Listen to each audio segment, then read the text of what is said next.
Welcome to our channel. और आज हम डिस्कस करने वाले हैं introduction and classification of microbes, basic microbiology के बारे में, जो नर्सिंग में यूज की जाती है सबसे ज़्यादा।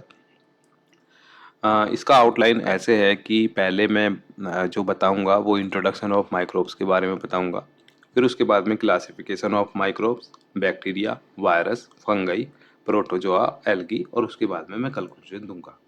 ठीक है, ये मेरा आउटलाइन रहेगा। तो स्टार्ट करते हैं। सबसे पहले introduction and classification of microbes, basic microbiology. तो सबसे पहले जान लीजिए कि जो भी बैक्टीरिया होते हैं, वायरस होते हैं, वो हमें दिखाई नहीं देते, तो उसके लिए हमें माइक्रोब्स का यूज करना पड़ता है, माइक्रोस्कोप का यूज करना पड़ता है, जो माइक्रोबायोलॉजी का एक पार्ट है। ठीक है, नेक्स्ट वाली स्लाइड में है इंट्रोडक्शन टू माइक्रोब्स। ठीक है, इसमें क्या है, microbes are so called micro organism are tiny living organism that are invisible to the naked आई।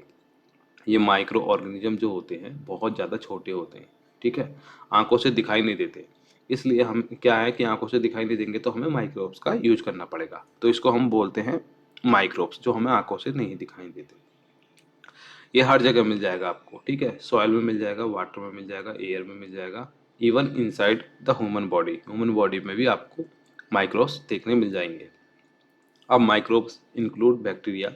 तो माइक्रोब्स में आता क्या क्या है, बैक्टीरिया आता है, वायरस आता है, फंगई आता है, प्रोटोजोआ आता है, और एल्गी आता है।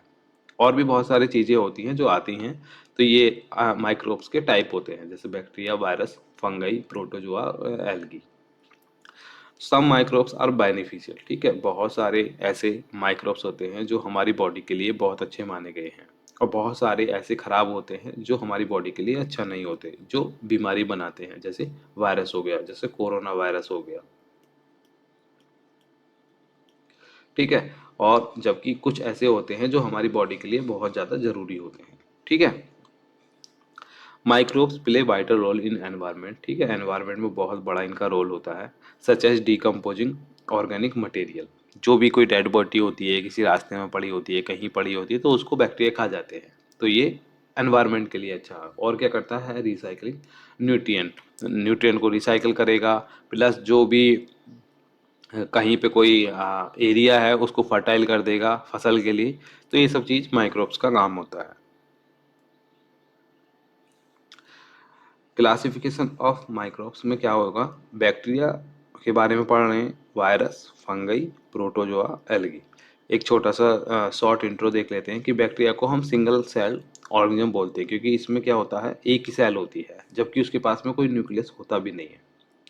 ठीक है, अब क्योंकि उसके पास में न्यूक्लियस नहीं है, तो उसको भी तीन पार्ट्स में डिवाइड किया गया है, कोकोई शेप में, बेसिली और स्पाइरेला। ये उनका साइज शेप पे हम देखते हैं कि ये एक एक ही तरीके के हैं कि अलग अलग तरीके के। तो साइज शेप से देखते हैं, या फिर इस तरीके से, इस तरीके से, तो वो हमें कोकोई, बेसिली, स्पाइरेला में देखने मिलेगा।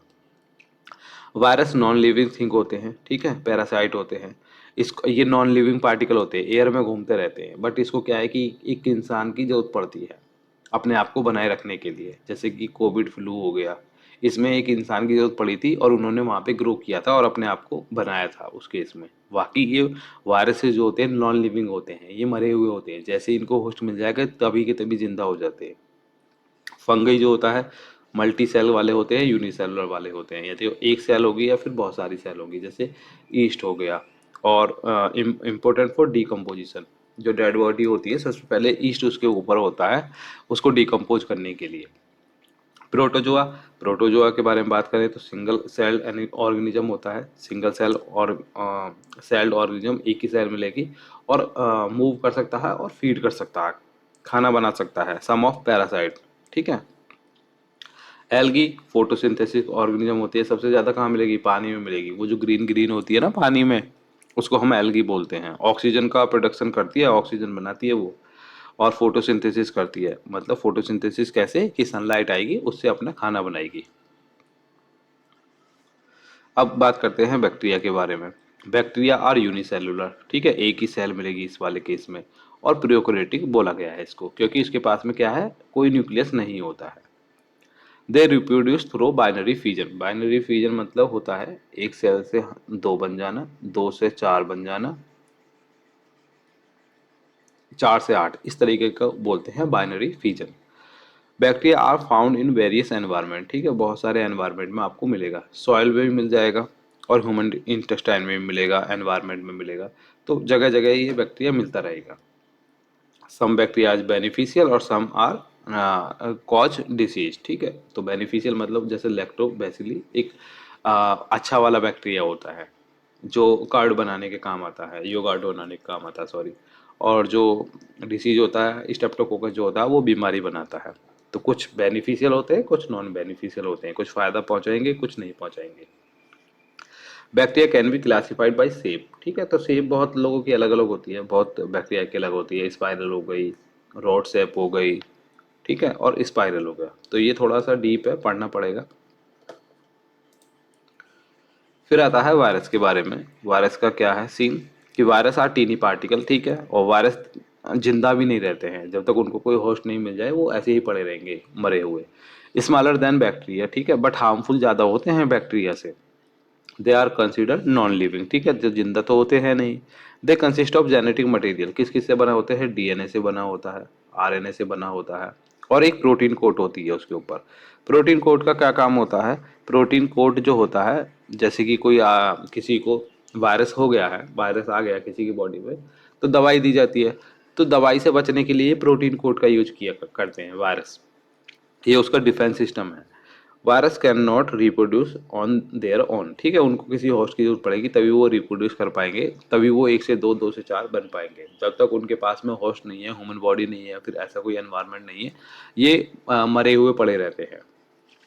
कॉमन वायरल डिसीज में क्या था, इन्फ्लुएंजा था, एचआईवी थी, कोविड था और कोविड-19 था। तो ये इन्फ्लुएंजा, एचआईवी, कोविड-19 जो था वो वायरस की वजह से होती है। Vaccine are often used to protect, तो वैक्सीन बनाई गई हैं, अगर किसी को वायरल इन्फेक्शन हो गया है तो उसके लिए वैक्सीन आती है मार्केट में, और सीएससी और पीएससी में भी वैक्सीन आती हैं, तो वहाँ से भी आप इसको लगवा सकते हैं वैक्सीन को। नेक्स्ट है फंगई। फंगई के क्या रोल है, फंगई को हम यूनिसेलुलर बोलते हैं, इसमें एक ही सेल मिलेगी, जैसे यीस्ट हो गया, और मल्टी सेलुलर भी होते हैं, सॉरी मल्टी सेलुलर भी होते हैं, जैसे मशरूम हो गया, मोल्ड्स हो गया। Cell wall made of chitin. Chitin क्या है कि अगर इसके पास में फंगई के पास में काइटिन होगी तो हम डिस्टिंग्विश कर सकते हैं, अलग कर सकते हैं और माइक्रोब से इसको, नहीं तो ये सेम सेम ही लगेगा, क्योंकि इतनी सिमिलरिटी इनके पास में होती है प्लांट्स प्लांट से, ठीक है।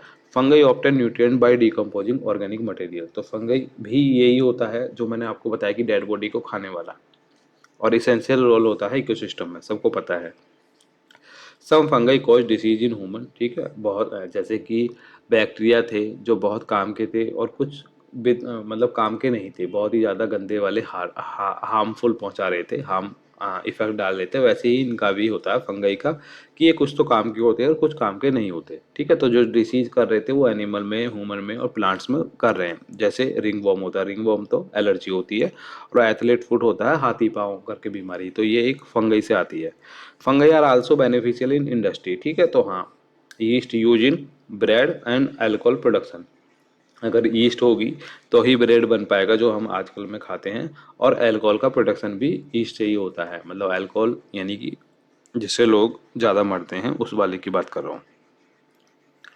प्रोटोजोआ के केस में देख लेते हैं। प्रोटोजोआ को हम सिंगल सेल बोलते हैं, यूकेरियोटिक ऑर्गेनिज्म होता है। यूकेरियोटिक ऑर्गेनिज्म क्यों है, क्योंकि इसके पास में न्यूक्लियस है, ठीक है। They are often motile, flagella, cilia और स्यूडोपोडास मूव, मूव भी कर लेते हैं, प्रोटोजोआ मूव भी कर लेते हैं, ठीक है। उनके पास में फ्लैजिला होती है और सीलिया होती है, जैसे कि ये कोई है तो इसके इधर उधर सीलिया लगी हुई होगी जिससे वो मूव कर पाए। स्यूडोपोडास होती है, ये चलते हैं फिर उसके बाद में, तो इसको हम प्रोटोजोआ बोलते हैं। उसके बाद में protozoan can live in water और जो पैरासाइट इंटायर द ऑर्गेनिज्म, तो पानी में भी रह सकते हैं और ह्यूमन बॉडी में भी रह सकते हैं, जैसे कि मलेरिया हुआ था। मलेरिया जो होता है वो प्लाज्मोडियम वाइवेक्स करके एक मॉस्किटो होता है, उसकी वजह से होता है। प्लाज्मोडियम में भी बहुत सारे टाइप होते हैं, तो मच्छर के भी टाइप होते हैं बहुत सारे, तो उस वजह से मलेरिया होता है, तो वो प्रोटोजोआ की वजह से होता है। They feed on bacteria, algae and other micro organism, ठीक है।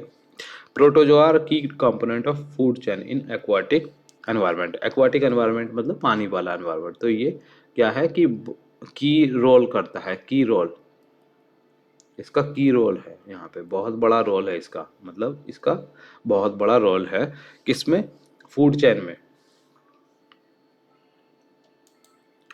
अब एल्गी के बारे में बात करें तो एल्गी क्या है, फाउंड मेनली इन एक्वाटिक एनवायरनमेंट। वही जो आपको ग्रीन ग्रीन दिखाई देती है उसको ही हम एल्गी बोलते हैं।